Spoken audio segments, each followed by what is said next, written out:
Hello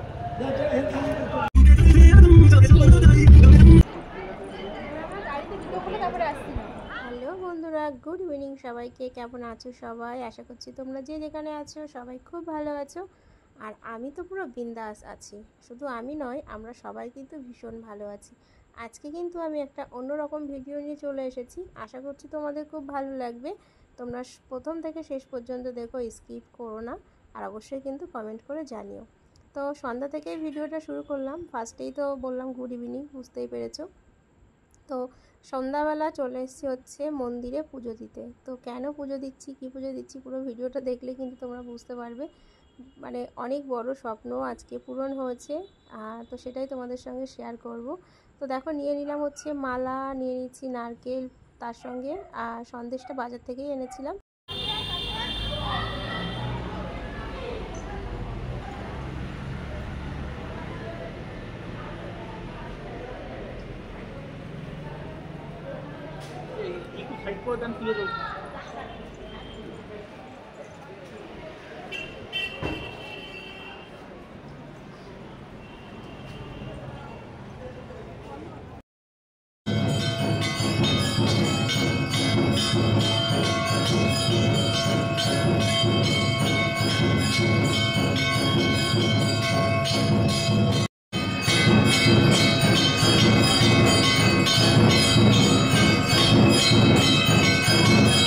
পুজো শুরু হয়ে গেছে, পুজো শেষও হয়ে গেছে। আর এই হলো সেই স্বপ্ন পূরণ। সেটা হলো, গাড়িটা দেখে বুঝতেই পেরেছো, গাড়ি পুজো দিতে এসেছি। তোমাদের দাদাভাই নিয়েছে হচ্ছে একটা 4 চাকা। তো সেই জন্যই পুজো দিতে এসেছি। আর গাড়িটা নেওয়া হয়েছে বেশ কয়েকদিন আগেই, অনেক কয়েকদিন হয়ে গেছে, তবে পুজো দেওয়া হয়নি। আর তোমাদের সাথেও শেয়ার করা হয়নি। ভেবেছিলাম যখন পুজো দেবো তখন তোমাদেরকে শেয়ার করব। তো আজকে পুজো দিতে এসেছি সন্ধ্যাবেলা, ওর জন্য তোমাদেরকে শেয়ার করছি। তো দেখো, এখন গাড়ি পুজো হচ্ছে। তো ওর জন্যই মালা, নারকেল যা কিছু ছিল, মানে যেগুলো প্রয়োজন কিনে নিলাম। আর সত্যি বলতে ভীষণ ভীষণ ভীষণ খুশি হয়েছি। মানে এতটাই খুশি হয়েছি তোমাদেরকে বলে বোঝাতে পারবো না। আর তার থেকে বড় কথা হচ্ছে 4 চাকা কিন্তু আমাদের এই প্রথম না, এর আগেও ছিল। মাঝে 4-5 বছর মতো আমাদের ছিল না, কারণ তোমাদের দাদাভাইয়ের মানে অ্যাক্সিডেন্টের পর থেকে আমি 4 চাকা কিনতে দিইনি। এখন আপাতত ঠিক আছে বলে ওর জন্য আবার সেই 4 চাকা। তো যাই হোক বন্ধুরা, এখন কিন্তু গাড়ি পুজো চলছে। আর তোমাদের গাড়িটা কেমন লাগলো অবশ্যই কিন্তু কমেন্ট করে জানিও। আমার তো ভীষণ ভালো লেগেছে, আগেই বলেছি।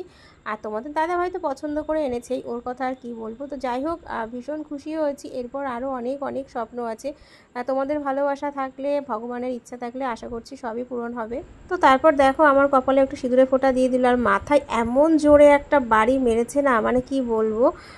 আমার ছেলে তো ভয়তেই আসছিল না, বলছে না না, অত জোরে মাথায় বাড়ি দিচ্ছে, আমি যাব না। আর তোমাদের দাদাভাইকেও দিল, ওর অতটা জোরে দেয়নি। আমার সাথে মজা করতে করতে একটু জিজ্ঞাসা করছিল বাপের বাড়ি কোথায়, কী বৃত্তান্ত, অনেক কিছুই জিজ্ঞাসা করছিল।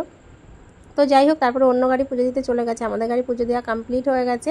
তো মালাটা গাড়ির সামনে দিয়ে দিচ্ছি। তারপর কি করেছি জানো তো, তারপর একটু ঘুরতে বেরিয়েছিলাম 3 জন মিলে। আমি তো যাব না, তোমাদের দাদাভাই তো কোনো রকম শুনবেই না। বলছে না না, প্রথম দিন গাড়ি কিনেছি, পুজো দিয়েছি, চলো না একটু লোকাল থেকে, কাছাকাছি থেকে ঘুরে আসি। তো এদিক সেদিকে একটু কাছাকাছি একটু ঘুরতে গেছিলাম। তো যাই হোক, গাড়ি কিন্তু তোমাদের দাদাভাই চালাবে, ওই মানে চালাবে।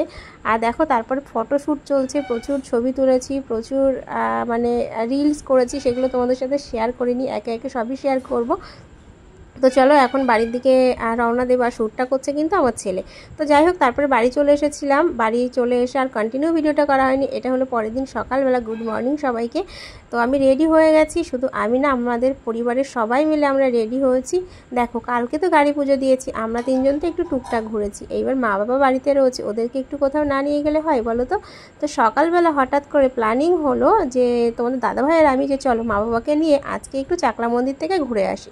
তো মাকে বললাম, মা বাবা তো সঙ্গে সঙ্গে রেডি হয়ে গেল। মা বাবাও তো প্রচণ্ড খুশি হয়েছে। তো যাই হোক, সবাই মিলে গাড়িতে উঠে পড়ছি। তো এখন যাব হচ্ছে চাকলা মন্দিরে। ওই 12টা নাগাদ বেরিয়েছিলাম। আর তোমাদের দাদাভাই তো গাড়ি চালাচ্ছে, আগেই বললাম। আর এটা হলো ঈদের দিন, ঠিক আছে। ঈদের দিন একটু ঘোরাও হলো, তার সঙ্গে পুজো দেওয়াও হলো। আর গান শুনতে শুনতে প্রচুর মজা করতে করতে যাচ্ছে। চলো তোমাদেরকেও শেয়ার করি।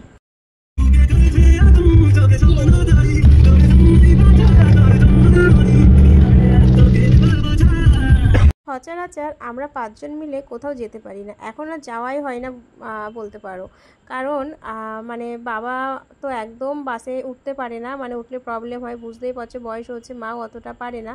তো যেহেতু 4 চাকা নিয়েছি এখন আর প্রবলেম হবে না, মাঝে মাঝে তোমরা দেখতে পাবে আমরা সবাই মিলে ঘুরতে।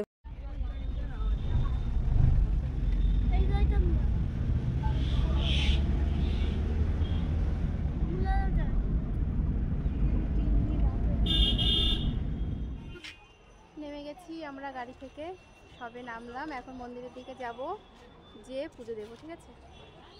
প্রচণ্ড গরম আর প্রচণ্ড রোদ্দুর। কোথায় গেলে এরা?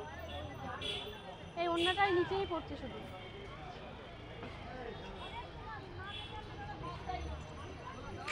তো তারপর দেখো নিয়ে নিলাম মালা, আর কিনে নিয়েছি প্রসাদ, মোমবাতি, ধূপকাঠি সবই নিয়েছি। তবে আমরা সবাই মিলে গেছি, মানে আমরা 5 জন মেম্বার্স ফ্যামিলিতে।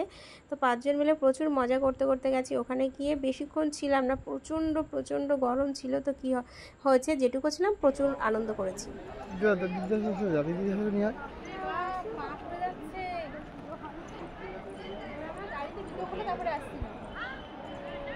আমি তো বললাম এই জায়গা রাখ, আগে তো জল, আজকে ভালো ভিড়, কিন্তু জল খাবো, ঠান্ডা জল খাবো, আমার গলা শুকিয়ে কাঠ হয়ে গেছে।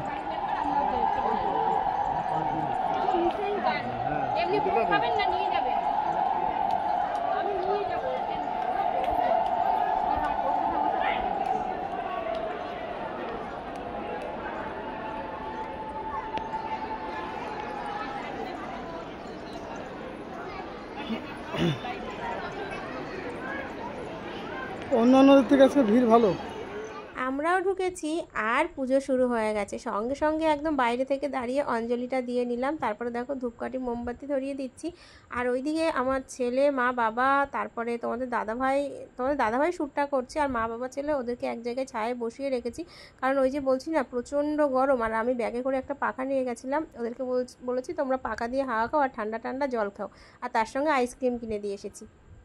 আর তারপর আমরা একটু শ্যুট করব, মানে একটু ভিডিও করব, রিলস করব, এই সমস্তগুলো করে তারপরে কিন্তু আমরা প্রসাদ খেতে যাব। তো তোমাদের দাদাভাই ফার্স্টে ঢুকেই কিন্তু খিচুড়ি ভোগের প্রসাদ কেটেছে। পোলাও ছিল 100 টাকা করে, আর খিচুড়ি ভোগের প্রসাদ হচ্ছে সম্ভবত 40 টাকা করে। তো আমরা 40 টাকাটা কেটেছি, কারণ পোলাও একদম তোমাদের দাদাভাই আর আমার শাশুড়ি মা খেতে ভালোবাসে না, মানে খেতেই পারে না। খিচুড়িটা তবুও ঠিক আছে, ওর জন্য মানে খিচুড়ি ভোগের প্রসাদটাই কাটা হয়েছে। তো তারপর শুনেছি নন্দীর কানে কিছু বললে নাকি স্বপ্ন পূরণ হয়। তো আমি আমার মনের কথা, আমার যা স্বপ্ন আছে সেগুলো বললাম, আশা করছি পূরণ হবে, জানি না কি হবে। তো যাই হোক, মন থেকে ভগবানকে ডাকলে শুনেছি ভগবানকে পাওয়া যায়, দেখা যাক কি হয়। স্বপ্ন একে একে যত পূরণ হবে তত তোমাদের সঙ্গে শেয়ার করব।